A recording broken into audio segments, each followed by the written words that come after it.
It's showtime, folks. Welcome in, Chase and Big Joe, 1025, 1063, the game on this Monday. We're live today at the Omni Nashville Hotel at Kitchen Notes. Going to be here twice this week. I know Joe can't contain himself Right? with excitement, but glad that they could have us. We got some PFL fighters, the Professional Fighters League, that's going to be in our city on Thursday in Municipal Auditorium. They're going to be coming by today.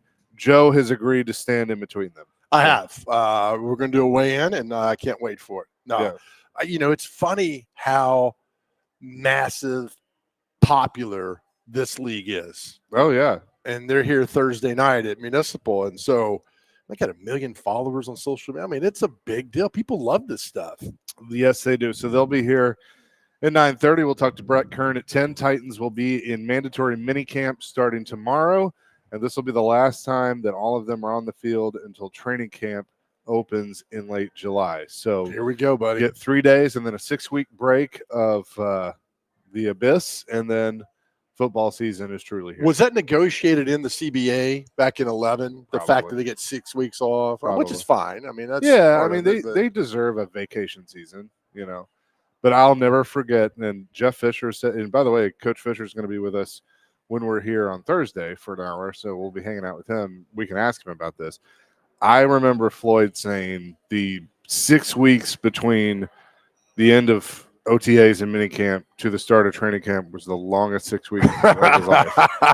That right. Sally would literally have to get him out of the country to get him to calm down because he was just waiting for a phone call of something's gone on. Something's happened. Usually it did. And usually it did. So, but we'll get Brett's thoughts on all of that. It was a big weekend. We have the top stories of the Vols have been eliminated by Arkansas. I think Arkansas might be the best team in Omaha. And so they knocked the Vols out yesterday. But Dr. Crane, the big story is Ed the Zebra. Indeed. Has been found. Good for him. Good for Ed. He's able to kind of go back to his owner, enjoy some palatial yardage for the most part, acreage.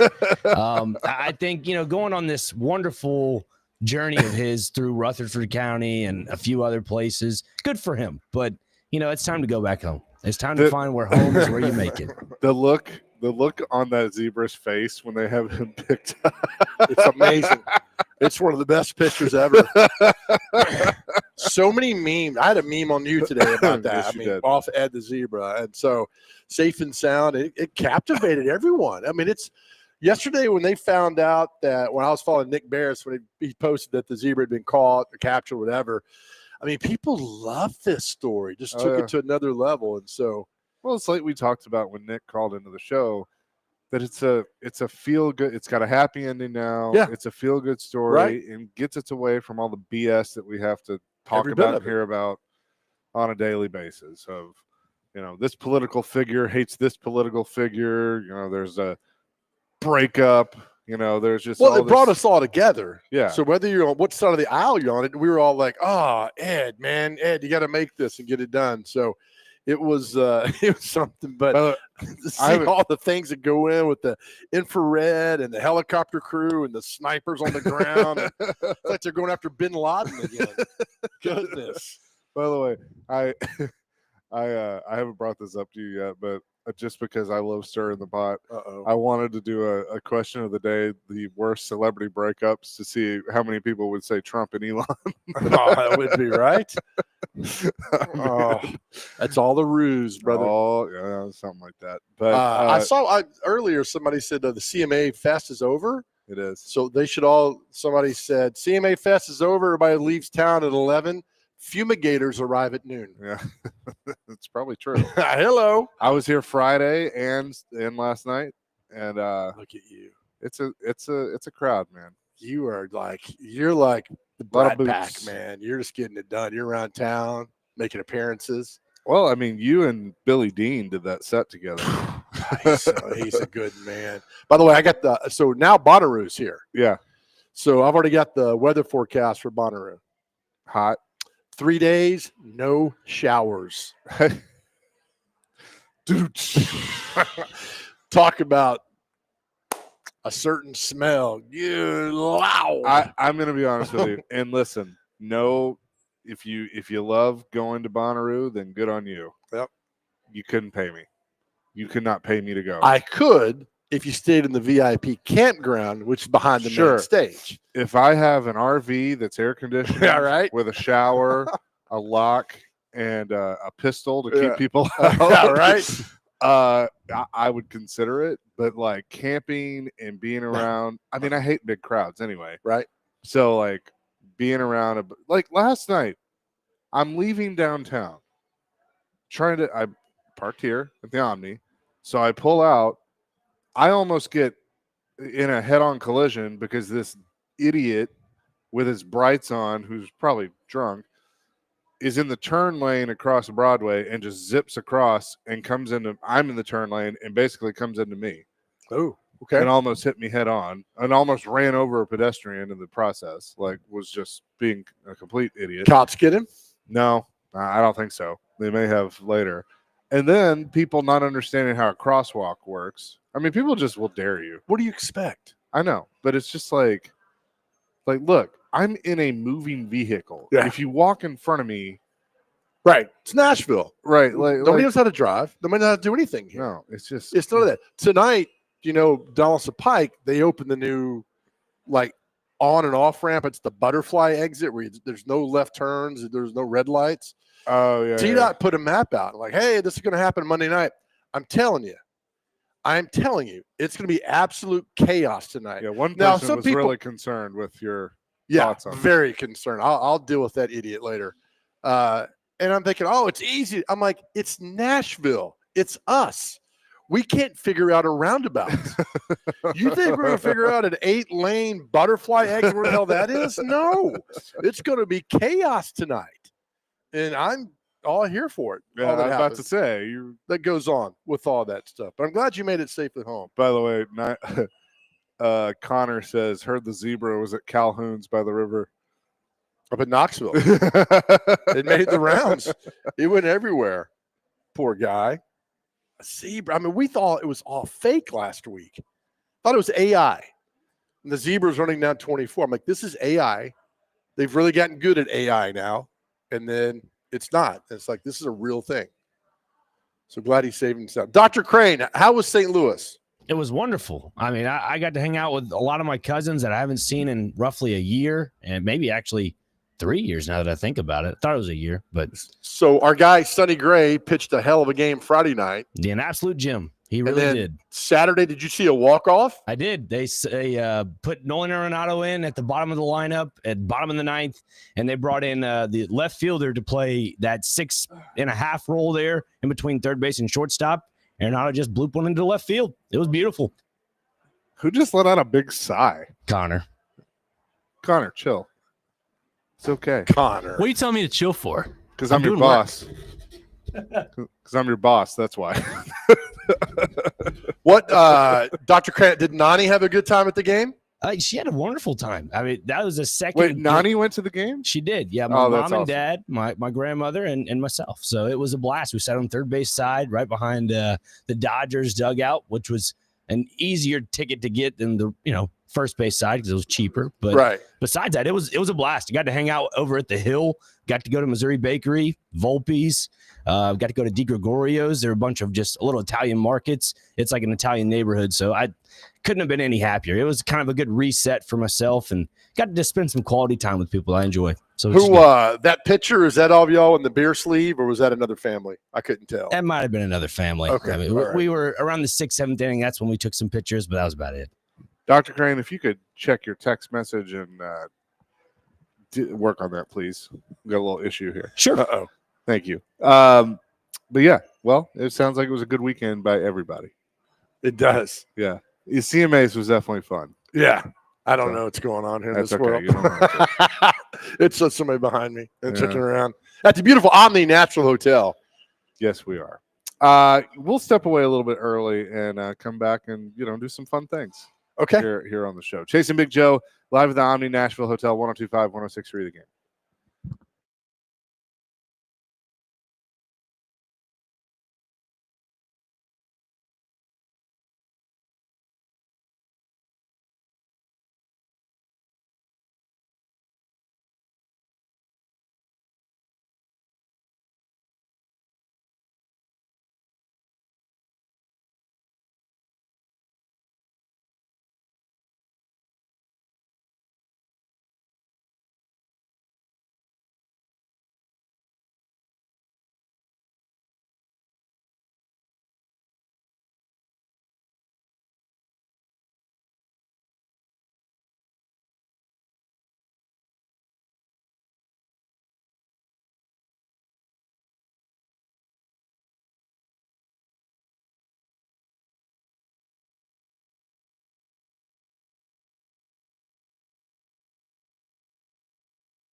Chase and Big Joe, 1025 The Game, on this Monday, live at the Omni Nashville Hotel at Kitchen Notes. He is Joe Dubin. I am Chase McCabe.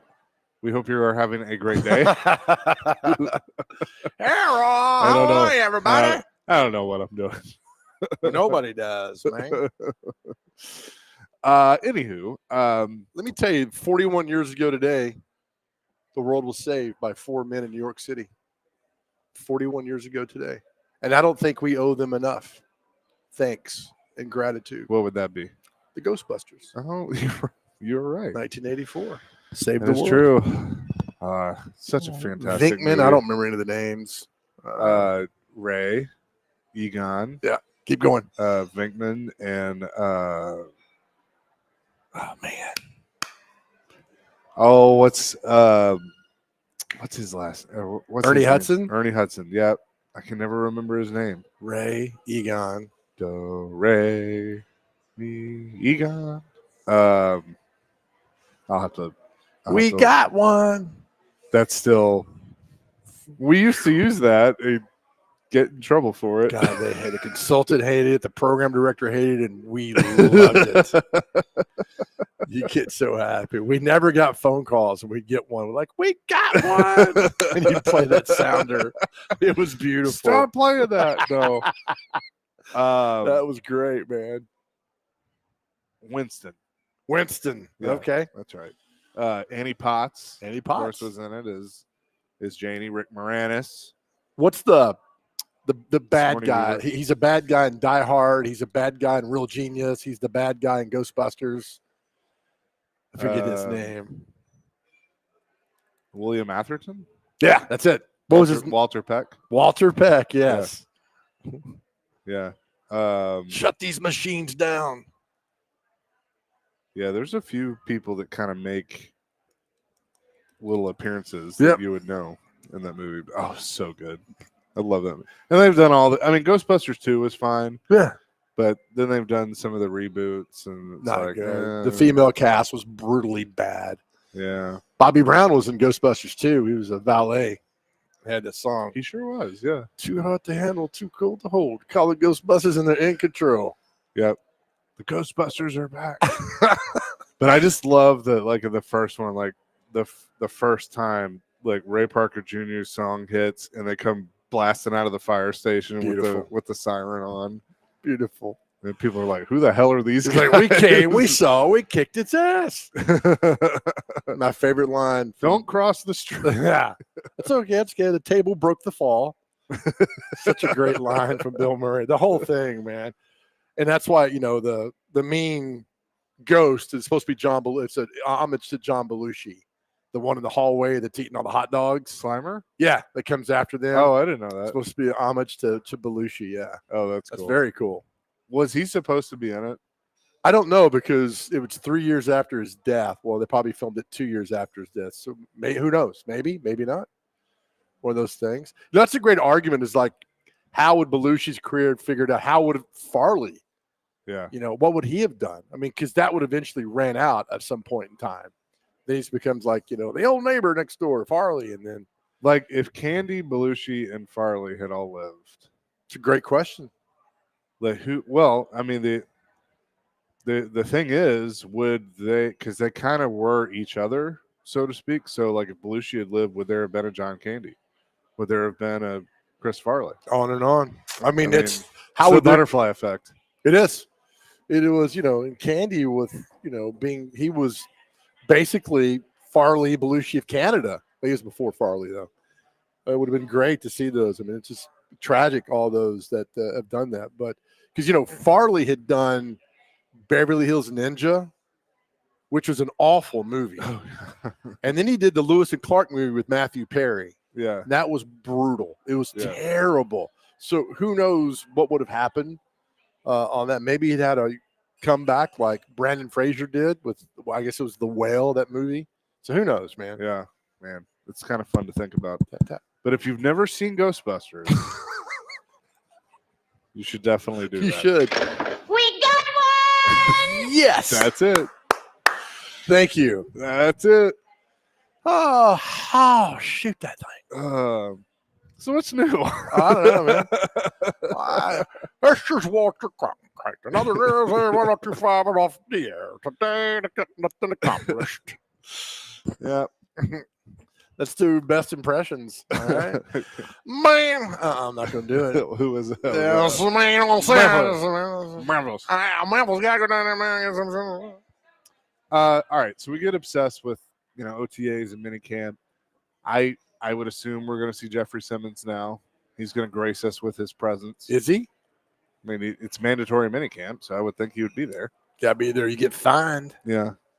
So he'll probably speak and be like, why weren't you at OTAs? Oh, man, just been working out.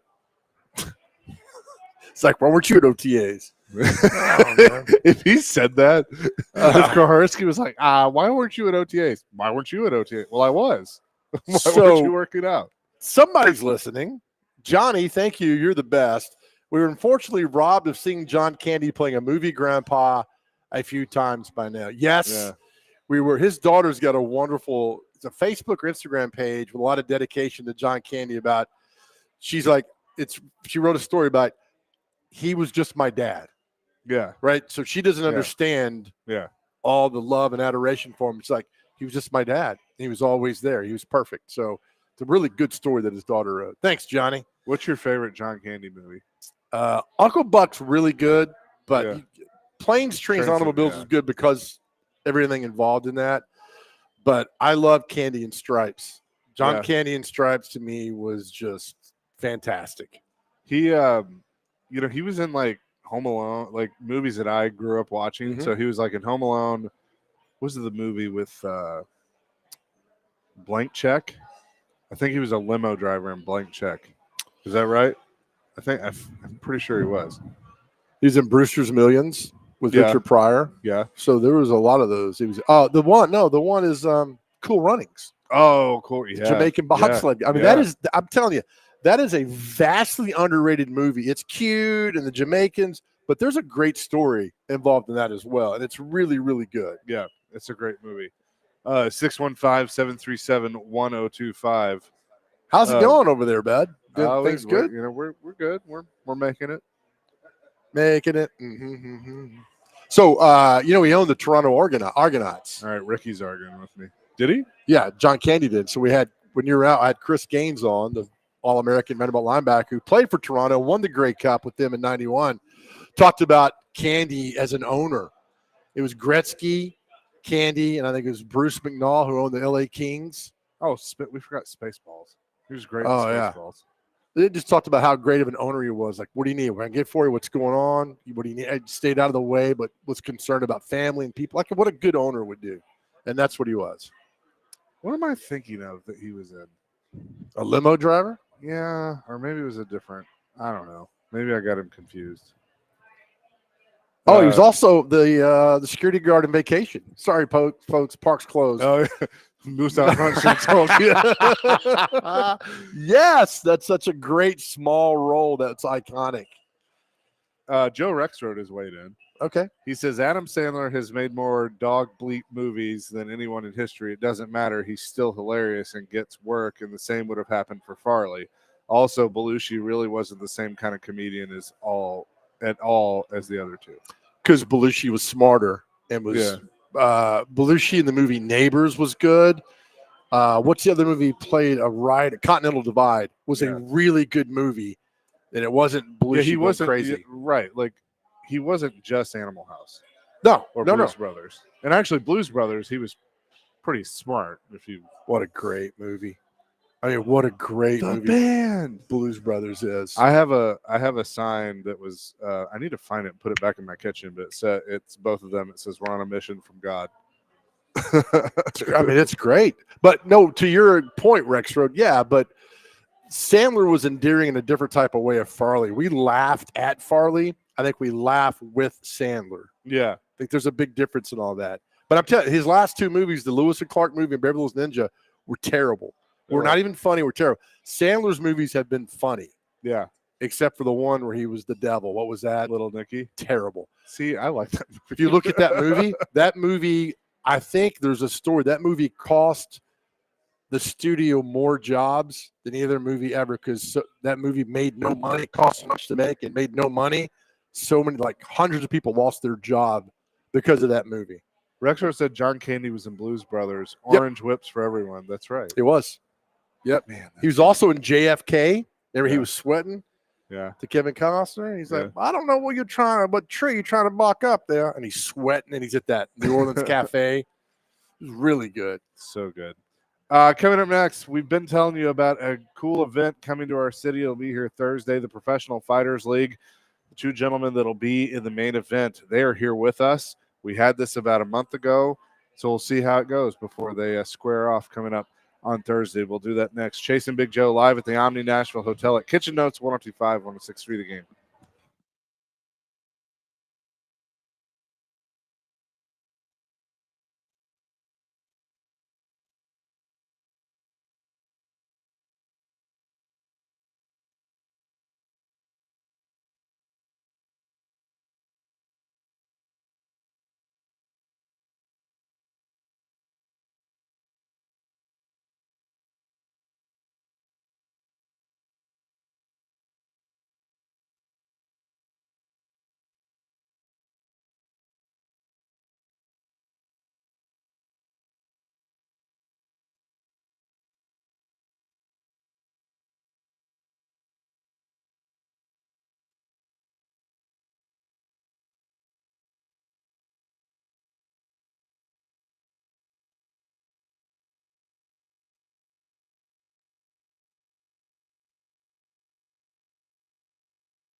Chasing Big Joe, 1025, 1063, the game here on this Monday. We're live at the Omni Nashville Hotel at Kitchen Notes. And coming up Thursday at Municipal Auditorium, it's the PFL World Tournament 2025. Jackson versus Gene is the main event. Jason Jackson and Thad Gene are here with us. They were here a few weeks ago as they get ready to square off in the welterweight semifinal in the PFL. Gentlemen, thanks so much for being here and coming back. And I know you're looking forward to Thursday night. Yeah, I mean, thank you for having us. It's going to be a great time Thursday night. It is the main event, and we're going to make sure it's the main event. Are you two? Is this really the first time you two have spoken since you were on with us last? I mean, kind of though, kind of like that day. Yeah. Really was the last time we Yeah. spoke. Yeah, And I mean, I believe so. it's just now. It's all. I guess the last few weeks have just been about training, studying, and getting ready for Thursday night. Yeah. Is that Absolutely. All the talk is pull over. that microphone up where we can hear you. Yeah. There you go. There it is. All the talk is over. It's just now time for Time to action. work. Do each of you, and Jason, I'll start with you, have like kind of a routine you go through the week of a fight that pretty much never changes, or is it different from fight to fight? Well, not much have changed other than, a little more I get more confidence, Yeah. the more I go. And that's from experience. And I just try to stay close to my family and, focus on the mission. What about you, Thad? I don't know if I call it. I guess it's just my everyday life, but I do feel like I think I've gotten into this because I do feel like I get closer to God. Yeah. Honestly, I feel like I get closer to God when I get closer to a fight, and then my confidence also grows, and it's like, okay, I can't do no wrong. I can't do no wrong right now. With your training, I'll start with you. Is it all in how they say, hey, in the barn? I mean, are you good? I mean, do you need like tomorrow? Do you got to run 4 miles? Are you where you need to be for Thursday? Yeah. I think right now, I don't know for Jason as well, but I feel like right now it's just little touch ups, like just going over things, but mainly just feeling good enough to get the weight off and then being 100% again when we get back to the fight on Thursday. So I feel like during the last week, you're not really doing anything. Probably just like let's do a little go over, let's do a little quick sweat, and then after that we go into just sweating the last couple of pounds off for the weigh-ins on Wednesday, and then the fight night on Thursday. What about you? Man, it sounds basically like his old camp. This week of fight we was focused on cutting weight. Me, I'm just maintaining and the weight come off naturally and normally. Just to get my workout basically. Yeah. So you approach the next 3 days like you would a month ago. Just focus. Yeah. Make sure I have all my meals, 3 meals a day, and keep up my training regimen. I don't have to worry about no weight cut like that because if you do all the right things, then the weight will come off. You guys are surprisingly calm with a battle 3 days ahead. Is that good? I mean, I'd be a nervous wreck, but you guys are very calm. I guess you can put it to the saying, the calm before the storm. Yeah. Calm before the storm. It's gonna be a good one. So I'm chilling. I know what's gonna happen. I'm chilling. I know what's going to happen on Thursday night. He knows it. He's just denying it, but it's okay. I mean, no, it's all right. But it's gonna be. I'm not denying what I'm gonna do to you. You don't hear me say one thing about what I'm gonna do to you. Of course, I know what I'm gonna do to you. Why would I deny it? We'll see. Anyways, like I said, it's a calm before the storm. We know what we did. We know our preparations. We know that couple of days it's time to go put that work into action. You're not calm. I I'm see very you. calm. I see you every single time.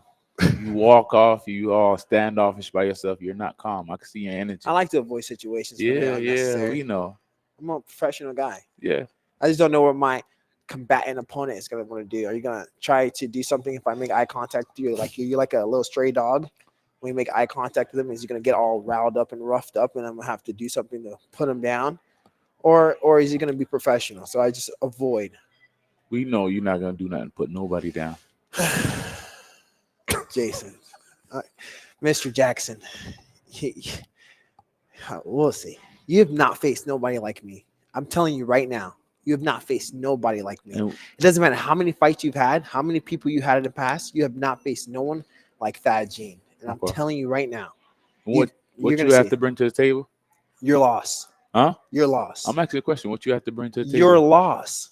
What do you have to bring to the table at this point? Answer the question. Stop going around it, man. Me being Just the said up and coming you star. said I haven't the faced no one superstar. like you. I'm the superstar Oh, coming yeah. up. Okay, that's what you have to bring to the table. Yeah. You're a superstar. Yeah, Okay, I'm listening. you're gonna see Yeah. See what? What That- I'm gonna see? You're gonna feel me me. over you. You're gonna me over the top feel of me. you. You're gonna feel me and realize that hey, I'm none of your opponent that you're at fault. I've been at your fights. I seen your fight against Chris Brown. You see it? Of course, you was trash. You went against someone like You're Chris Brown before? trash. You was trash. You went against someone like You Chris Brown start before? wrestling. You start wrestling when he was going your way. You get tired, buddy. When was that? You get tired, buddy. What round?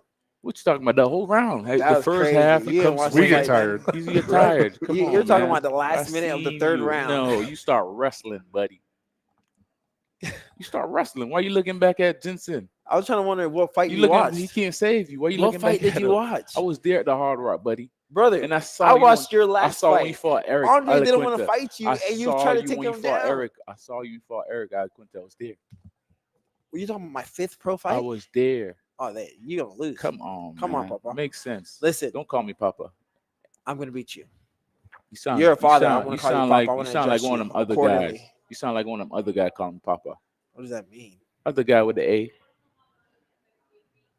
I'm sorry, I'm slow. Oh, you It's okay. slow. The other guy with the A. So remove the U out of the guy and put A there and see what you get. How much does speed factor in to this? What do you Like who need like do you feel like you have to be faster than he is? I am faster than he is. I don't have to be. I know I'm faster than he is. I'm faster. I'm stronger, more explosive. I have better technique than he does. I'm smarter than he is, and he's gonna see. He's gonna see. I promise you're gonna see. You're gonna see, and then you're gonna be like, damn, maybe this guy isn't all talk. I'm not. There's no talk. It's just confidently telling you what's going to happen. If anything, I'm prophetic. I don't think it's all talk. I think you're insecure. That's why you're doing so much talking. That's crazy. I don't know what you're reading and what you're reading into, but that's not it, brother. I'm telling you right now. I'm reading your face and your demeanor.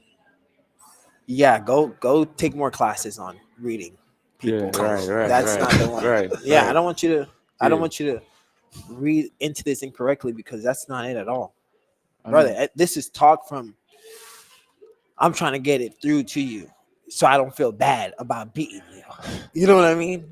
I'm not. Now, why would you feel bad about Not beating at all. him? That's Not a at part all. of. I mean, Not that's a anymore. part of it. I'm He's just- not, this I'm guy just- don't know what he's saying. he's not just gonna feel bad talking. about He's just beating you. talking. He's just talking. That's all he's doing. I'm a nice guy. If you look at the fight against Ali Omar, when I'm over the top pounding him, there's a point where he does this face and it looks like he's getting ready to cry, and that made me feel bad while I'm in the middle of punching him.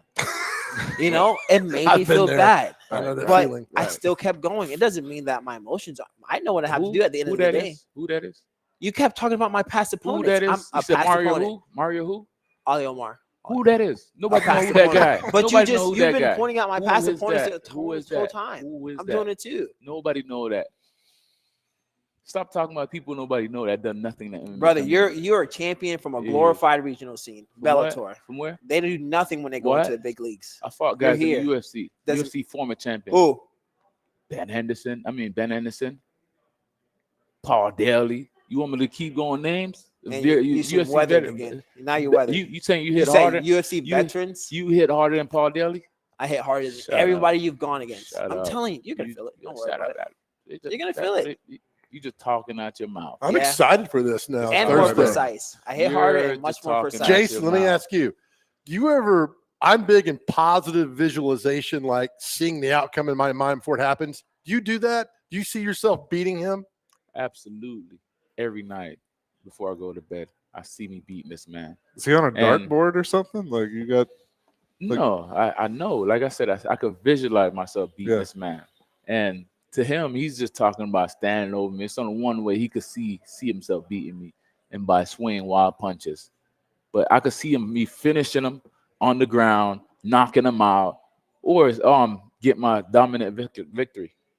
So you Do and you I do in the a somewhat same? different way. Do you No, He visualize? cannot visualize that because you don't have that skill set. He does not have that skill set. I've been telling you, it's prophetic. He's just It's been only talking. it's only visualizations. You've just been talking, but your record don't show that. I'm 9-0. 9-0 fighting who?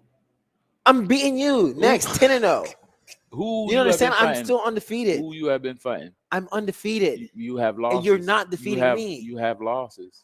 Where?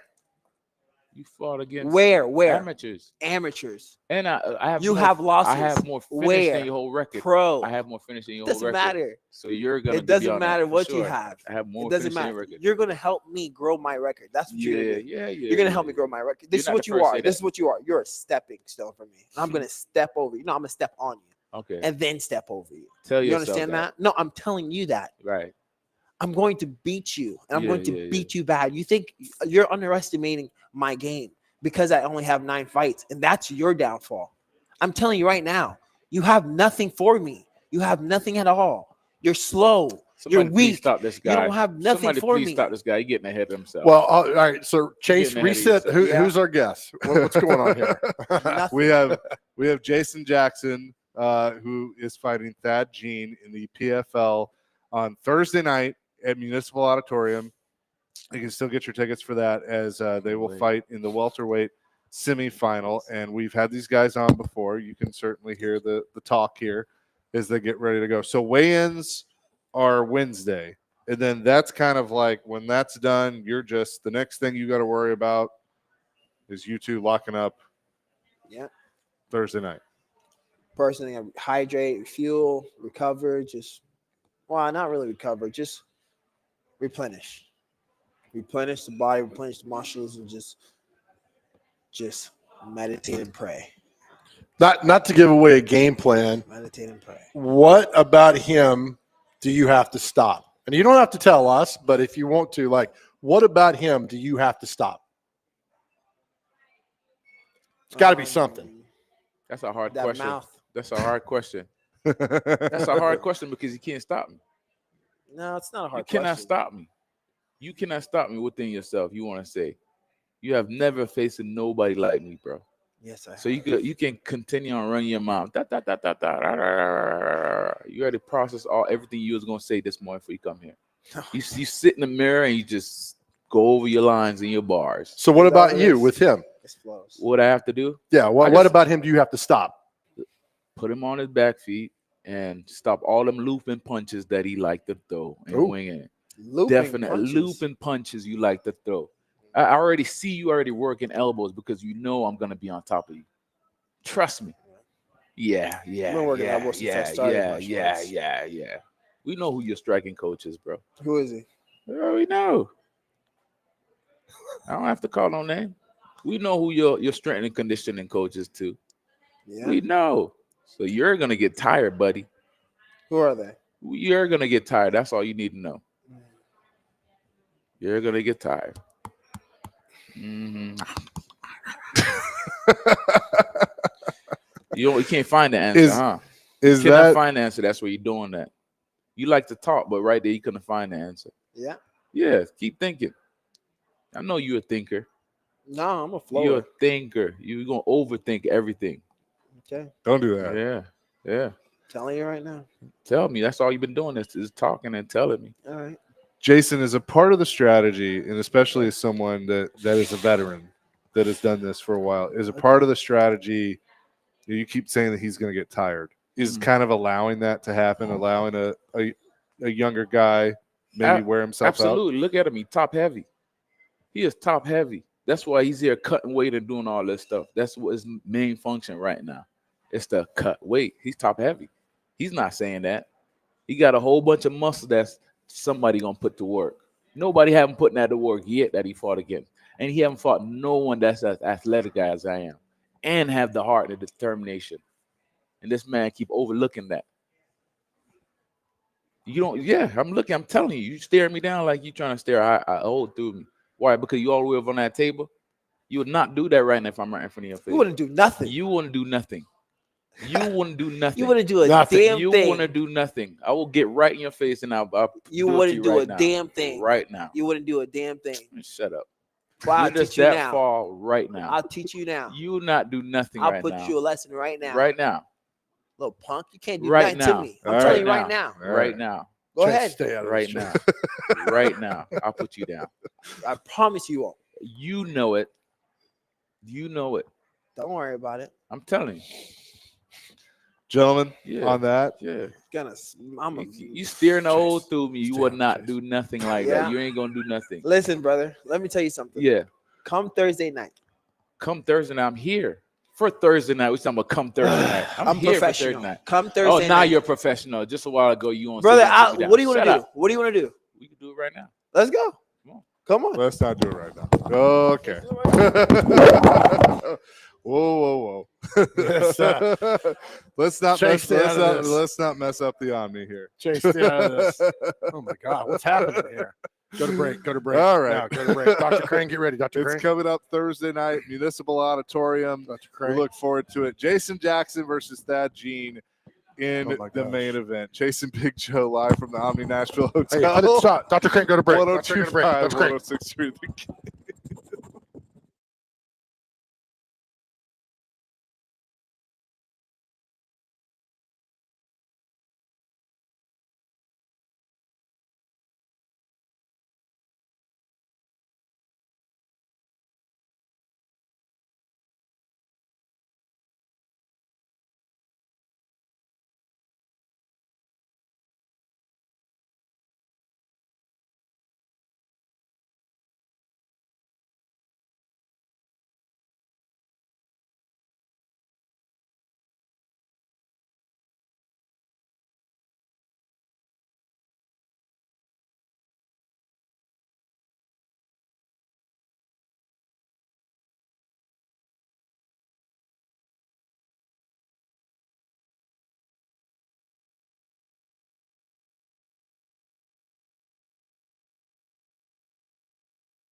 Chasing Big Joe, 102.5, 106.3 The Game. We're live at the Omni Nashville Hotel at Kitchen Notes. Dr. Crane is at the Busy Bee Plumbing, Heating, and Air Conditioning Game Nashville Studios, home of the $99 yearly Beehive membership, where the buzz is always about great service. Hey, be sure to tune in tonight. Totally Hits 93.3. The Nashville Cats are on the road taking on the Billings Outlaws. Pregame at 6:30. Kickoff at 7. Coverage also available on the 93.3 app and totallyhitsnashville.com. Nice. That was a good time there. Appreciate Jason and Thad for joining us. And again, the PFL coming to Municipal Auditorium Thursday night will be fun, and you can hear the chirping. You can. Real quick, got an email from Vanderbilt University Athletics about DVD. Will probably have more on this because they're a lot smarter than we are. Friday, the U.S. District Court for Northern District, California granted final approval of the House versus NCAA settlement, launching a new era for college athletics. This ruling creates a foundation for greater stability, fairness, and opportunity for student athletes and firms that we at Vanderbilt have long believed transformation when grounded in mission and values creates opportunity. Now, blah, blah, blah, blah, blah. Key pillars, Chase, of the new model include revenue sharing. Beginning with this academic year, SEC, ACC, Big 12, and Big 10 institutions may share up to 22% of defined athletics revenue with student athletes. That's estimated to be up to $20 million per school. So that means the school can pay the player directly. $20 million. Yes, sir. Scholarship limits are removed. Universities now have more flexibility to offer educational opportunities to a broader range of student athletes across sports. Removing scholarship limits gives schools the flexibility to better support student athletes in their education while supporting the long-term success of broad-based sports programs. Does that mean now that Alabama can have 300 guys on scholarship? I don't know.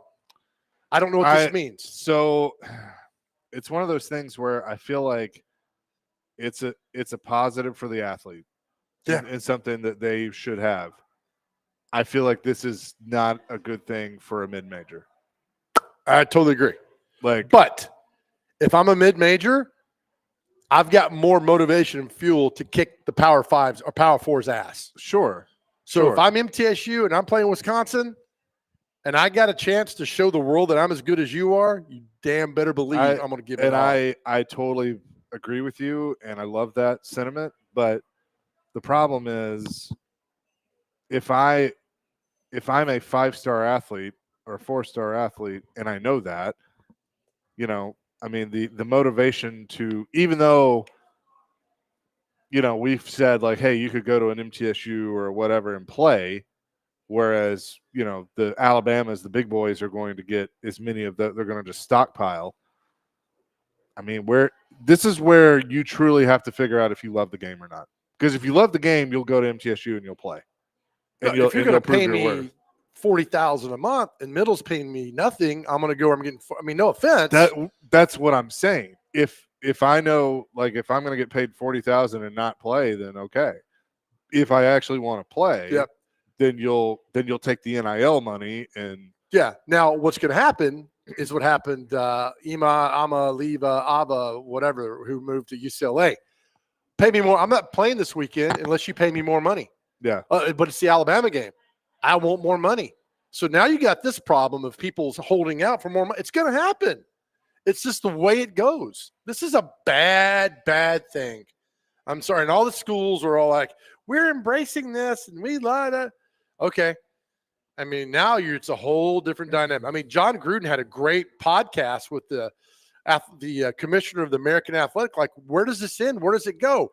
His thing was, and I disagree with Gruden about this, like, guys can leave and go here.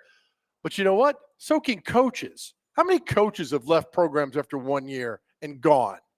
They can do it. So I don't mind players being able to do that. The problem is now paying. I mean, what's your motivation now? What is your motivation? That's my point. I mean, you're going to have to find that out. It's an interesting ruling. I mean, it's a big ruling. It is for college athletics, and is going to certainly change that. Coming up next, the Titans will open a mandatory minicamp tomorrow. We'll talk to Brett Kern, former Titans punter, get his thoughts on that. By the way, we are aware we are having some on-air technical issues. If you're listening on the app, then you're good to go, or 106.3 But our primary signal is currently having some issues, and our engineers are on it. But you can tell your friends, listen on the app or thegamenashville.com. Hour number 2 coming up next. 102.5, 106.3 The Game.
Hour number 2, Chasing Big Joe, 102.5, 106.3 The Game on this Monday. Hope you're having a great start to your day. We're live at the Omni Nashville Hotel at Kitchen Notes, proud sponsor of this here show. The Titans will open mandatory minicamp starting tomorrow. We say hello now to former Titans punter Brett Kern, who is on the line with us. Brett, what's up, my man? How you doing? Not too bad. How you guys doing? We're doing fantastic. Ready for the next 3 days. Did you like minicamp? I mean, what was the most important part for you going into minicamp? Yeah, I mean, I like mini camp. You put in all the work from phase 1, phase 2, phase 3. Mini camp's probably the closest thing you're going to get to probably a training camp type field practice. Everybody, obviously the GM's out there, a lot more people out there watching, a little bit more media, and it's got more of a training camp vibe. So I felt like mini camp for me personally was more of like the final test of the off season. And so it felt the most like a real practice. Your schedule is the same as far as when your meetings are. I think you can keep guys in the building till 5, 6 o'clock at night if you'd like to. Your practice is structured the same. The length of your periods is the same. How many offensive plays you're running, defensive plays you're running, and it really truly feels like an in-season training camp type practice. And so I always liked it. Like I said, it felt like the final test of the off season before you got your break and then you ramped up into training camp. Yeah, and I mean they're not going to have pads on. It's going to be all of that. But to me, this feels like the first major test for Cam Ward and this wide open receiver group, because I mean we know a couple of them that are going to be on this team, but there's I think 13 guys competing for 5, 6, 7 spots, something like that.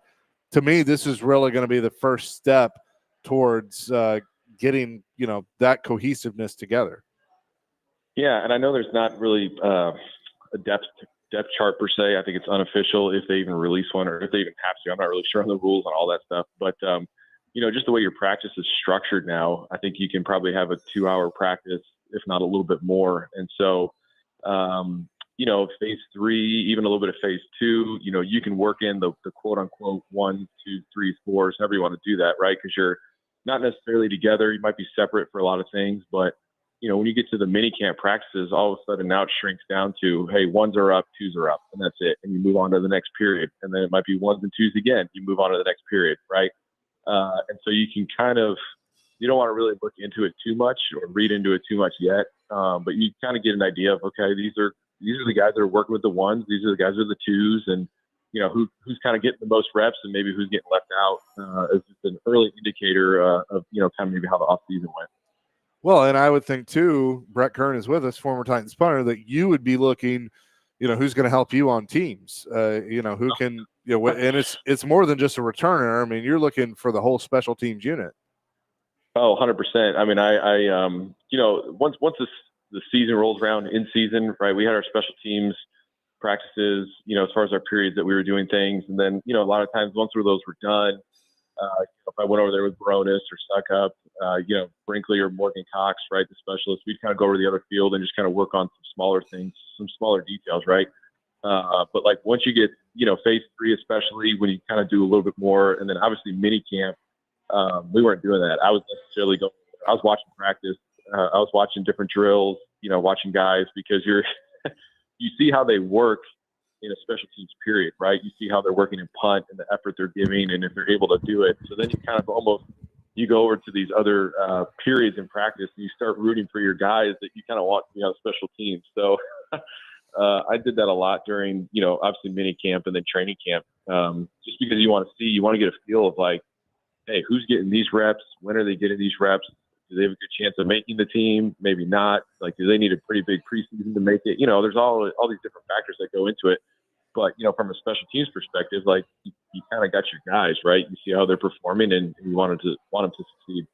Did you ever, like watch a guy, whether it was on punt protection or something like that, or even, when you weren't on the field and you're watching, return team or whatever, and kind of see something and then advocate for him, go to coaches like, hey, I really, if he was a bubble guy, like, hey, I really would love to have him because he does a really nice job. I mean, were there any instances where you would have that kind of conversation with coaches?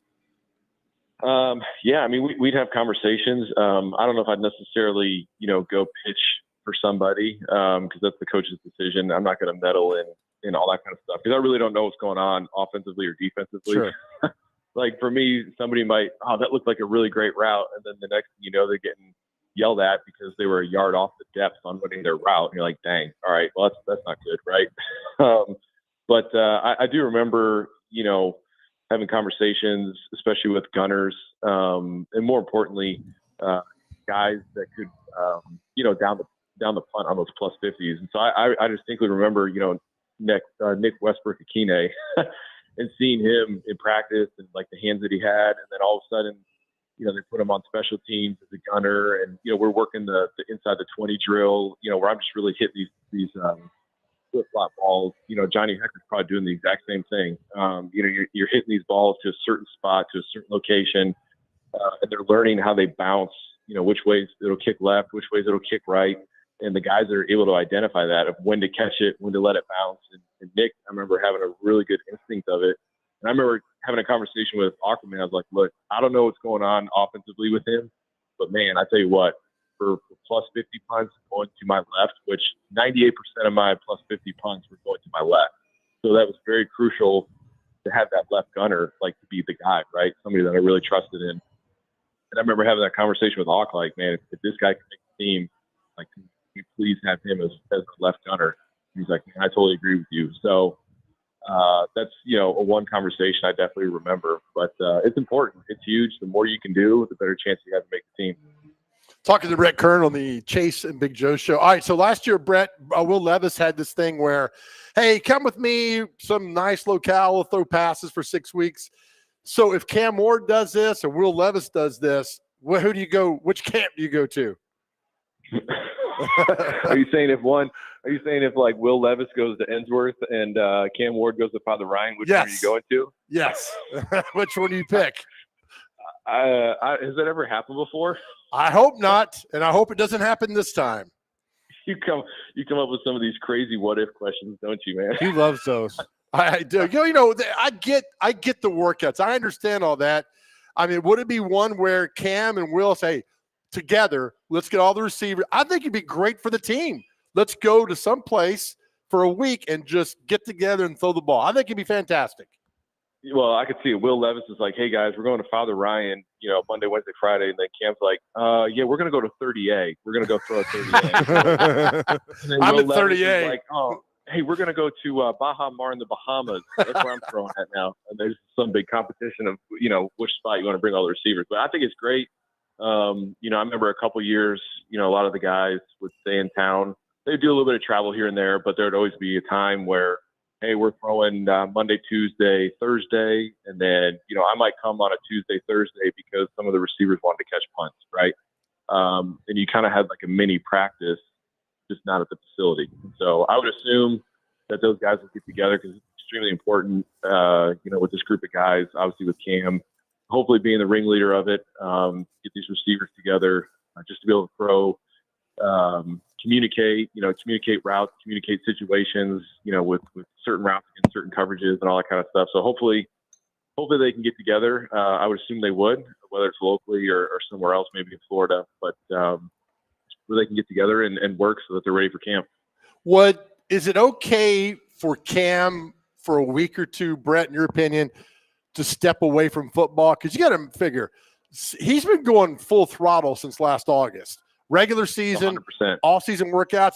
Would you advocate, like, hey, for 2 weeks, just get away? Don't worry about Great football. question. Just go.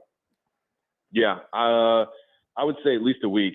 Just get a week. Go somewhere. Whether it's your family, whatever people you want to be smart. Obviously, first of all, don't be doing something stupid, which I don't think that's his MO. So, just get away for a week. He's been grinding, while the veterans and all that stuff have had off season and all that kind of stuff to decompress. I mean, he's really gone from his season at Miami to, training for workouts, all that kind of stuff, into the draft process, into now he's, full throttle with the Titans. So if he just get a week away, just to not even think about football for a little bit, which is pretty hard to do. But if he can get away for a week, that'd be great. And then obviously start refocusing to get ready for camp.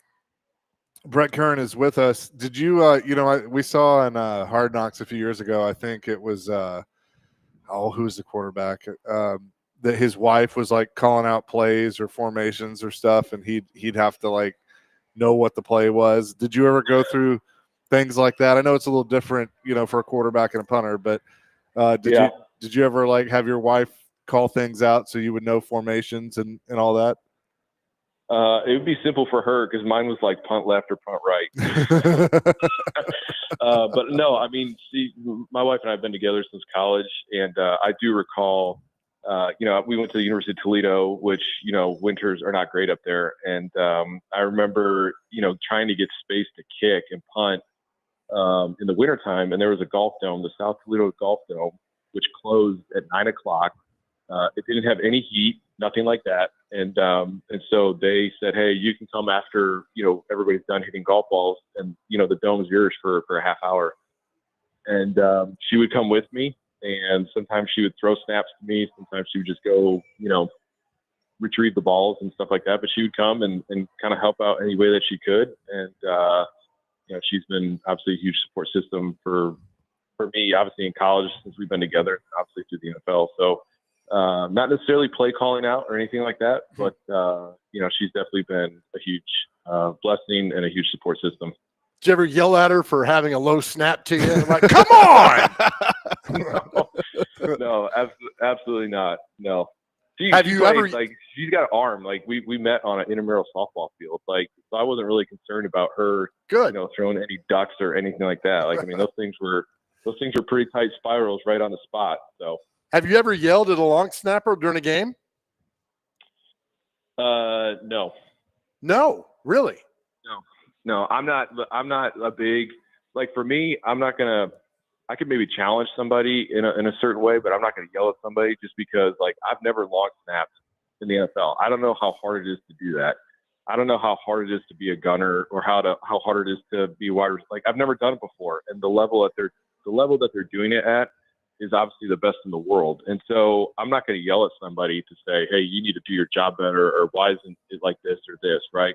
Be like, hey, man, if there was a low snap on a punt, hey, man, I think it was at my left knee. I need it at my right knee. You're good. Let's get the next one. Like, that's just kind of how I approach things, just because I've never done it at that level. So, if I had another punter, I would yell at another punter because I know what that feels like. Right. But not. So I get it. So let me ask you this. What's the most nervous you ever were as a holder? Was it the Kansas City game when Suckup hit it to win the game? Yarder. Is that the most nervous? I'm sure there's others, but that's the one that stands out to me. Well, here's the thing. When you play in the cold, you don't really feel as much. I don't know, for some reason I never really got nervous for cold games because I really just couldn't feel my body as well, if that makes sense. Yeah. And so I couldn't, that Kansas City game and that hold, I was just like, I was so focused on trying to stay warm and keeping my hamstrings warm, my lower back, all that kind of stuff, that it was like, oh, we're actually going to try a field goal. Okay. I wasn't really nervous for it, if that makes sense. But yeah, I mean, I think maybe the one that I felt like I was most nervous for was the game winner in Houston to win the division, because that's the first time like I'd ever won the division and what that felt like after 10 years, right?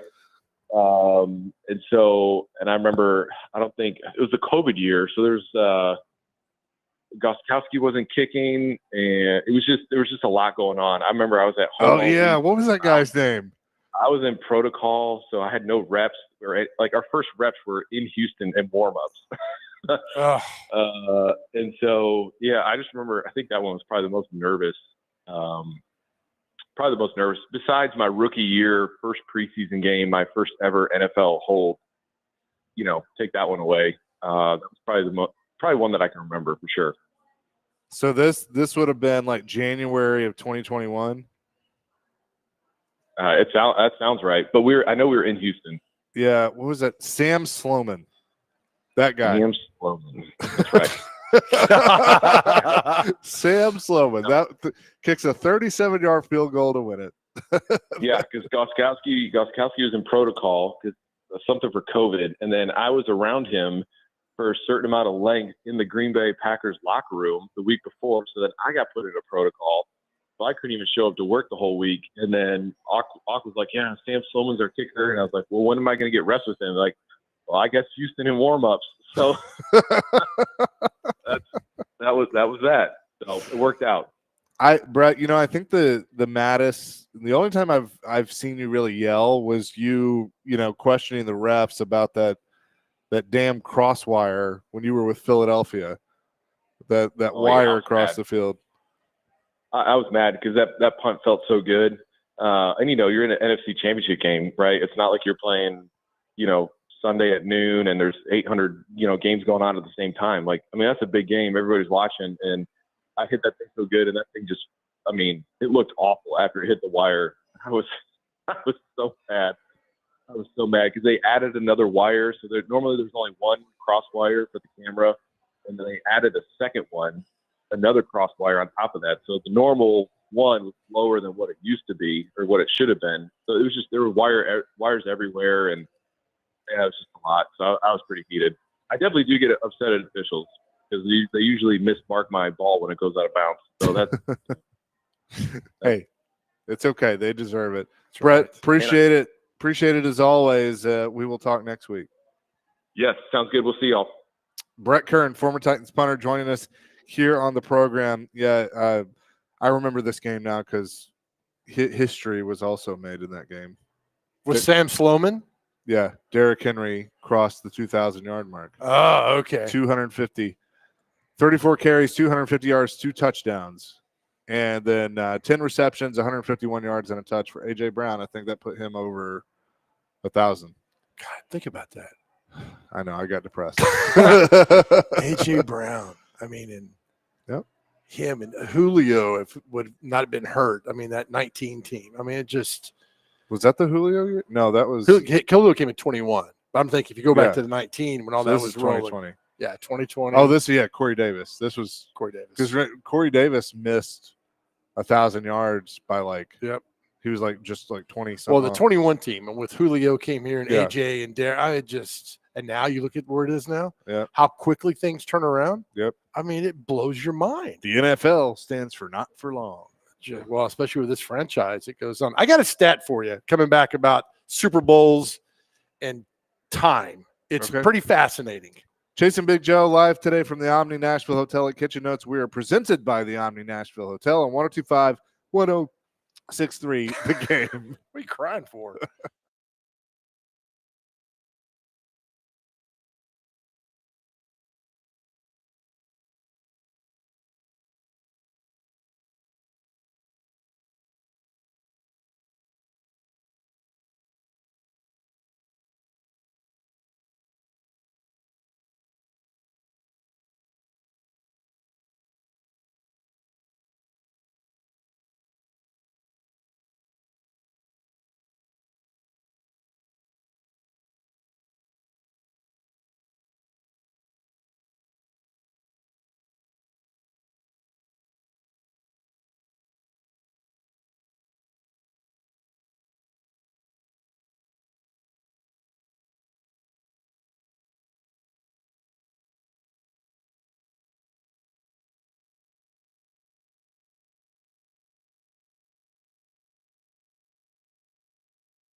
Chase and Big I Joe, saw. 1025, 1063, the game here on this Monday.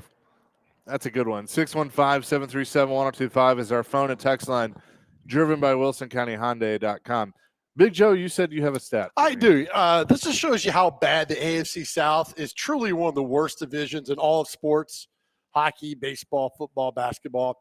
These are the last Super Bowl wins by divisions. Oh. So the AFC, when's the last time the AFC West won a Super Bowl? So let's see. That's going to be,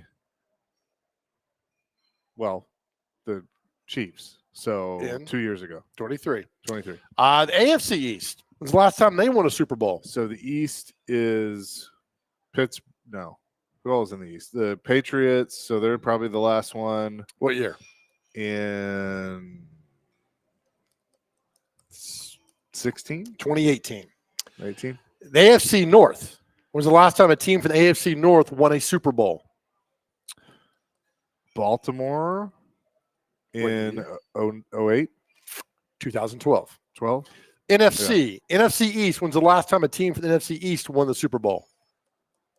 Philadelphia this year. Attaboy. I would have never gotten that one. Yeah. The NFC West, last time a team from the NFC West won the Super Bowl. Rams in 3 years ago, 4 years ago. So 21. We'll give it to you. Yeah. NFC South. Saints in 09. No, Bucks in 20. Attaboy. Yeah. 2 left. NFC North. Last time a team from the NFC North won a Super Bowl. Bless you. Sorry. That would be Green Bay in 11. 2010 season. 10. Good job. We got it within 2. The AFC South. When's the last time a team from the AFC South won a Super Bowl? Colts in whenever that was. 10, 2006. 6. Yeah. That's the last time. So just goes further to the facts that the AFC South is a terrible division. So along those lines, I'll ask you the same question that Robbie Stanley asked this morning. Because when I heard it, I was like, man, I haven't even thought about this. All right, so who's the best team in the AFC South? Are we saying Houston? Yeah. Okay. Right. What's the separation between Tennessee and Jacksonville? There's not. What's the separation between Tennessee and Indy? Nothing. They're all the same.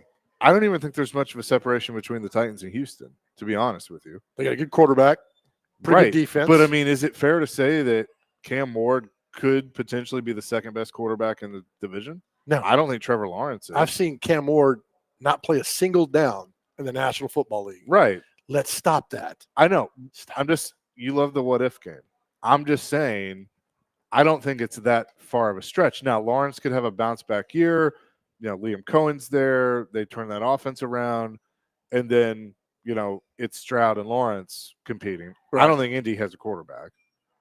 You know, so and then there's such an How unknown dare with you, Daniel Jones. How with- dare you? No. I don't think Indy has a quarterback. Right. But I mean, it just you always make the joke of, hey, you just got to be better than 3 other teams. That's it. I mean, I think Houston's the team to beat, but I think this division might be a little more wide open than people think it is because it's so bad. Well, I think you have to go with Houston because of the simple fact that they have won the division the last couple of years. And, you know, did they win a game 2 years ago in the playoffs? They did, right? They beat the Chargers. Yeah. Yeah, beat the Chargers. So they've got they've done something recently more than anybody else has. Cam Ward's throwing against air. Yep. And we know this. Sure. You've been out there and covered this. I've covered that. He's throwing against air. It's easy to throw a crossing route when you're being covered by nobody. I get all that. Let's see how he does. To me, it's the first 4 games of Cam Ward. The Denver game is going to be monumental. Come home for the 2 games to see how that goes then. So until I see what he does, he can do and say all the right things. Yeah, he can get to the facility at 5 o'clock in the morning. That's fine. Look, that's fine. He's doing all the right things right now. Let's see what it looks like when you get into real practices and games. Yeah, right. Like I 100% agree with you. So right now I'm not okay. That's great, but I mean you were in a very janky division that you should be able to win. I mean you can win these games. I like that. But again, you just beat those 3 teams and you go to the playoffs, and that's how simple it is. Then once you're in, anything could happen, like it happened with the Titans in 2019. Same thing. You get in, you beat New England, you beat Baltimore, you get 2 touchdowns on Kansas City until your defensive back can't tackle Patrick Mahomes when he's running down the field. Who was that guy that couldn't tackle him? I don't remember. Terrible. So yeah, there's a lot to be thankful for. Right now, everybody's 0-0. Yeah, everybody's 0-0, and there's a lot of this team is a lot. I think further ahead. Yes, that's correct. Further ahead now than they were last year at this point. Well, look, the big thing is it's very simple in my mind. If the offensive line goes from being absolutely awful to decent, then that counts for wins right there. Got it.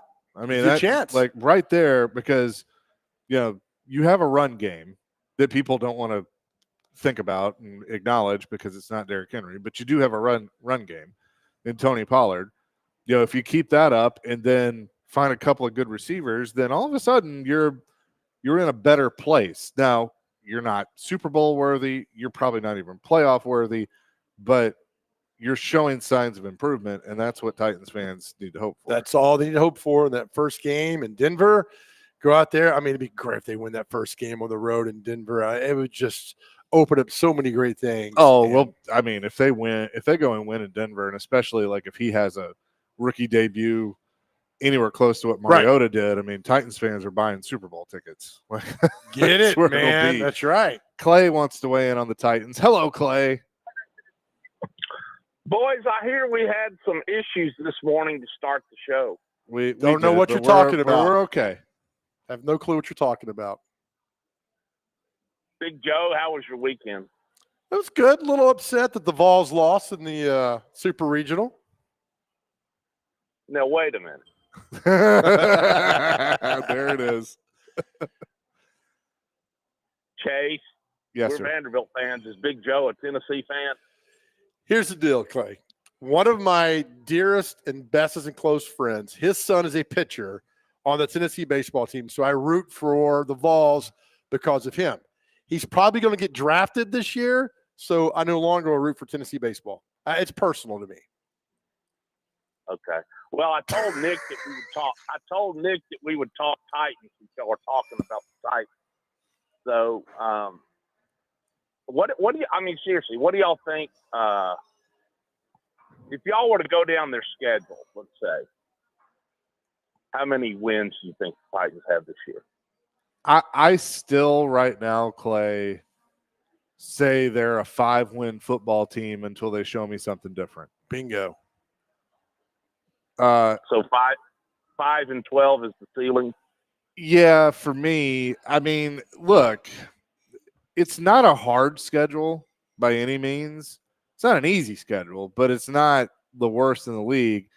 It's all going to depend on them. Can they stay healthy? Do they have the depth? Do they have a better offensive line? Do they have a decent receiver? And can Cam Ward be what they hope he can be? I mean, and then the defense. That's a whole nother discussion. Big Joe? Yes, sir. I think maybe now I could name 5 Titans. All right, go.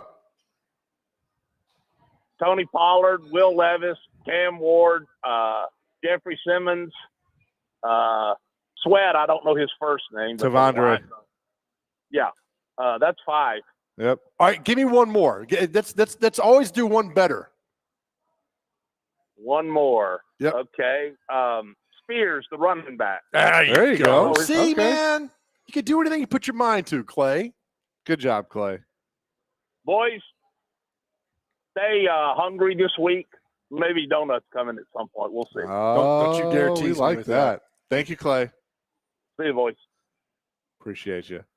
It is kind of funny to play that game. Can you name a Titan or name 5 Titans? Well, we 6 did the Titans. whole thing about who's the face of the franchise now. Yeah. It's probably us. I mean, nobody stands out. Hopefully it's Cam Ward. You want your quarterback to be the face.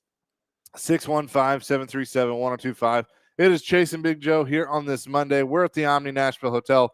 Dr. Crane, of course, is at the Busy Bee Plumbing, Heating, and Air Conditioning Game Nashville Studios, home with a $99 yearly Beehive membership where the buzz is always about great service.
This week's Nashville's best deal is Staley Chicago Italian Dining, one of Nashville's best. Let me try that again. This week's Nashville's best deal is Staley Chicago Italian Dining. Period goes there. One of Nashville's best kept secrets and winners of numerous best of awards.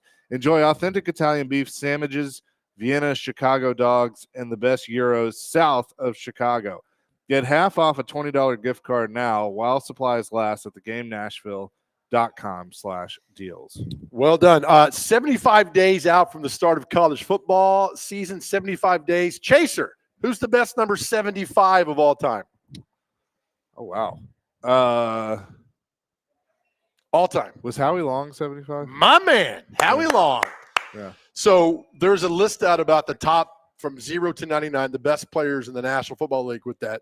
So they say number 75. Yeah, be a current player. Number 75, player. But I say all time.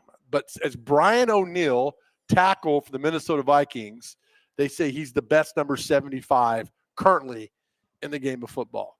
Let's see. Best number 90 currently is probably TJ Watt. Do you have the whole list? Yep, I do.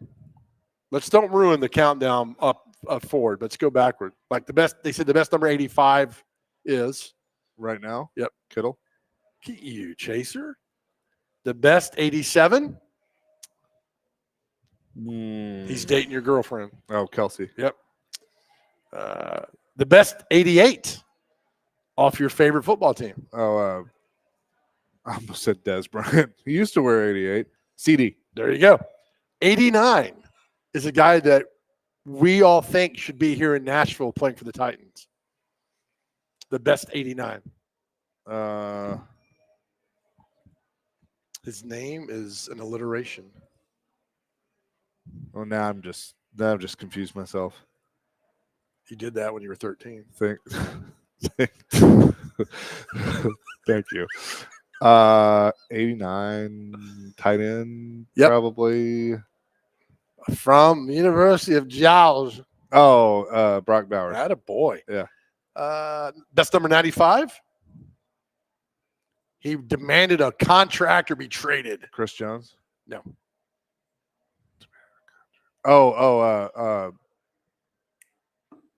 Cleveland. Dadgummit. We got a long way to go. How long do we have to go? Got miles and miles. Miles Garrett. There Thank you you, go, buddy. Thank you. There's two Titans on this list. Our good friend Ricky pointed one out. At 37, the best 37 in the National Football League is Amani Hooker. Thanks for the music. Didn't have a long list of 37s to choose from. Right? Sean Alexander's only on the 37 I remember. George probably. Texted in. He says the best 75s mean Joe Green. Yeah. You're right. I mean, that's a fair one. It is. The other one is Kevin Zeitler. It comes in at just had it 71. The guy he's also didn't show up at camp, right? Wasn't he not over there? Yeah. So he's wearing 71. According to this list, he's 71. Yep. Give me some other ones. The best 41. Kamara. Good job. All right, let's go in the single digits. The best 0. Some guy named Smith. I don't know who it is. I have no idea. The best number 1 is yourself. Oh, thank you. Who wears number 1? Oh, is yourself. Myself. Chase. Oh, Jamar Chase. That a boy. Yeah. Number 2 from the Denver Broncos. Is that Surtain? That's it. Surtain. Yep. The best number 5 in the league. T. Higgins. No. I'm kidding. I don't know. From LSU.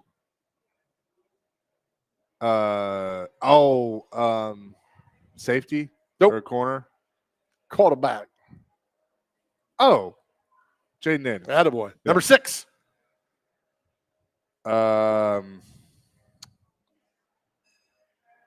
Started his college career at Texas Tech.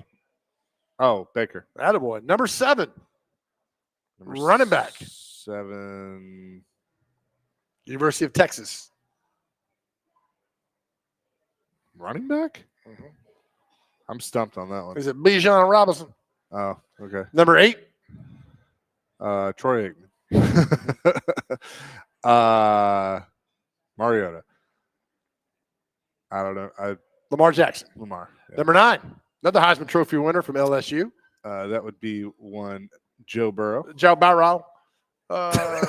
Number 10, quarterback from Oregon.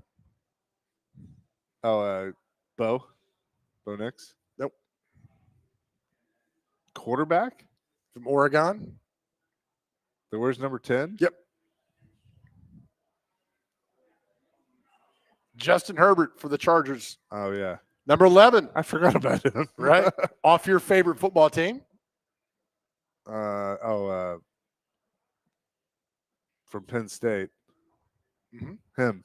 Micah Parsons. Micah Parsons. Number 13, one of the most underrated receivers of all I time. hate these games because now I get nervous. They got number 13.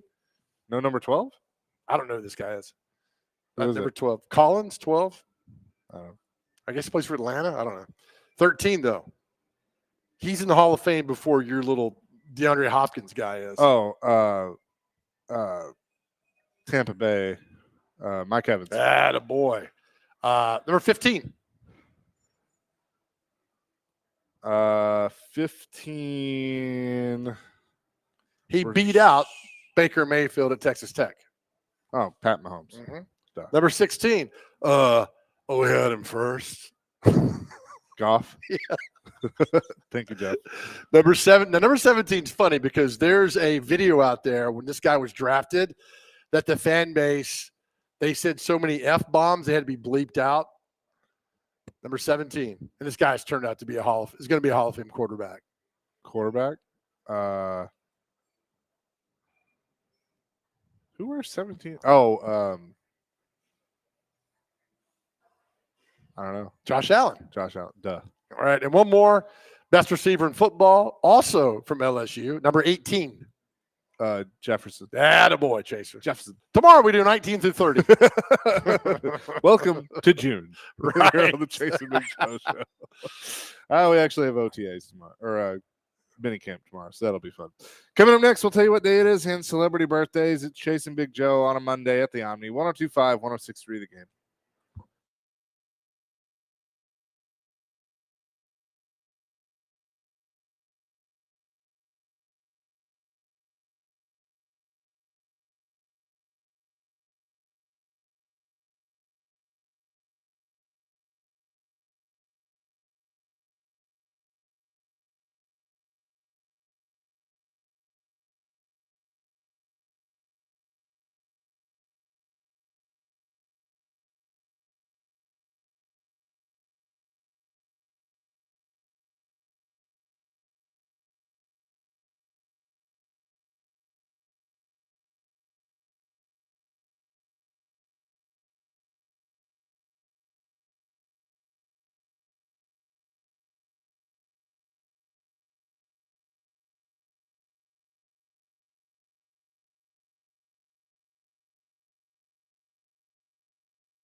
Chasing Big Joe, 1025, 1063 The Game here on this Monday at the Omni Nashville Hotel. We're going to be here twice this week.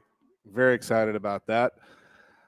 We're at a few different places this week. We are. Maple Street Biscuits on Friday, I believe. So Yep. looking forward to that. Be a lot of fun. Wake up to wow. Wake up to wow. That will be good. With that, speaking of wow, this is a wow segment. Let's get to what day is it and celebrity birthdays.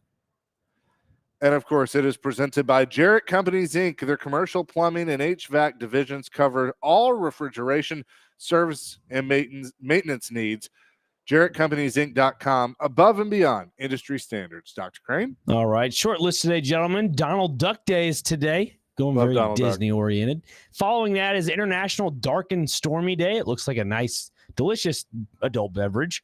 National Earl Day. Earl. I know some Earls. Yeah. Earl. That's an uncommon name. National Strawberry Rhubarb Pie Day. Delicious. You love some rhubarb. Rhubarb or rhubarb? Isn't that concrete? No, Was that rhubarb. rebar? That's rebar, Forget Joe. it. Shut up, Joe. Rhubarb was somebody you dated in college. It's that weekend at Tijuana. Sorry about that. Oh, Oh my God. Next up, we have Writers' Right Day. So people like Joe that enjoy to write, it's their right day today. And the last one on the list, World APS Day. It is Antibody Syndrome Day, but there's a word in front of it that's extremely long, probably 26 letters. So it's, No. Take a stab at it. Oh, no. Antiphospholipid. I don't know. It's so not my cup of tea. For show. Sound it out. You'll get there. Sound it out. God. Oh my gosh. Oh, is that it? That's it. Oh, thank the Lord. All right, time for celebrity birthdays. You got to get these within 2 years here on June the 9th. We got some great birthdays for you today. This is my computer cooperator. There we go, buddy. Our first birthday today is Michael J. Fox. Oh, wow. You know what? I watched Back to the Future the other night, and great movie, right? Great movie. But how did him and Doc become friends? Isn't it weird? Yeah. There's not even a, hey, remember the time we met at the ice cream? There's just, what are you doing hanging out with a 60-year-old man? I don't know. Right? Okay. How's Michael J. Fox anyway? 67. 71. He is 64 today. So you both were wrong on that one. Good start. Next up close. is Johnny Depp. Oh, wow. Remember Johnny Depp's first movie? Edward Scissorhands? Incorrect. Oh, no. Nightmare on Elm Street. Attaboy. Yeah. Good job. That's right. How old is Johnny Depp today? He gets got, unfortunately. Yep. Johnny Depp, 57. 52. 62 today. Jeez. Next up, the great actress Natalie Portman. 42. 39. 44. Chasers on the board, 1-0. Well done there. Go down here a few more. All right. Film composer James Newton Howard. He did Field of Dreams. 71. 75. 74. Tied at 1. Actor Gloria Rubin. She was on ER. She was one of the nurses, and she was also on the TV show The Agency. 58. 63. 61. Dr. Crane's up 2-1. Bass player Dean Denning of Toad the Wet Sprocket, one of our favorite bands. 81.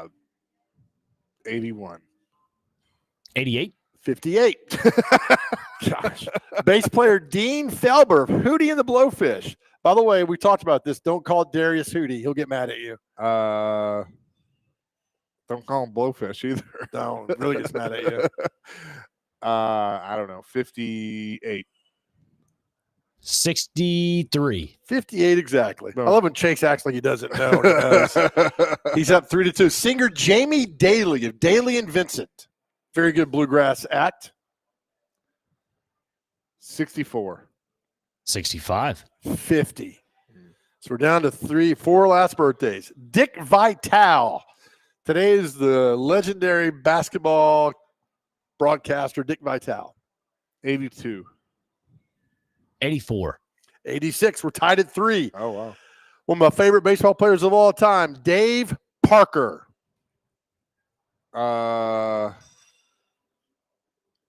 61.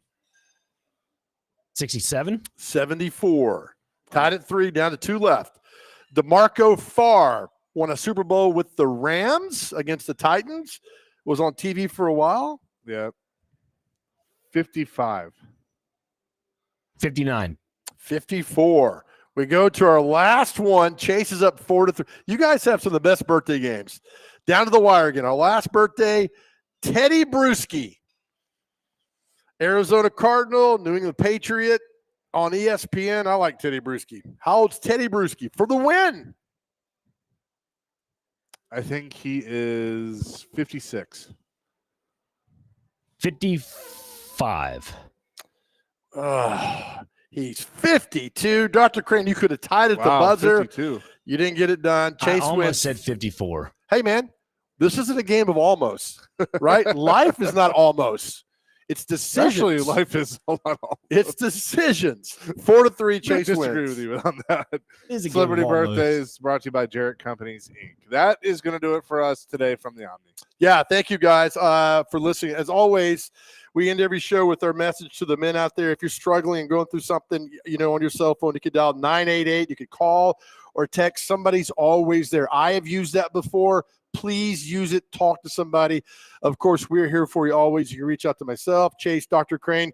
We will stop whatever we're doing to talk to you because I tell you all the time that our world is a better place because you were here. And please know that sometimes your journey is difficult and rough and bad weather. But as we say, bad weather always clears out for what? Beautiful weather and sunshine. And know that's happening to you right there. So no, more than anything else, we love you. And again, more than that, God loves you. Amen to that. Joe, you have been corrected. Johnny says, sorry to correct you, Big Joe, but with Father's Day coming this Sunday, Field of Dreams is top of mind. James Horner did the score for Field of Dreams. James Newton Howard did Major League. I was in the ballpark. I was in the ballpark, Chase. Yeah, there you go. Yeah. With that, peace, love, rock and roll. DVD is coming up next here on 102.5, 106.3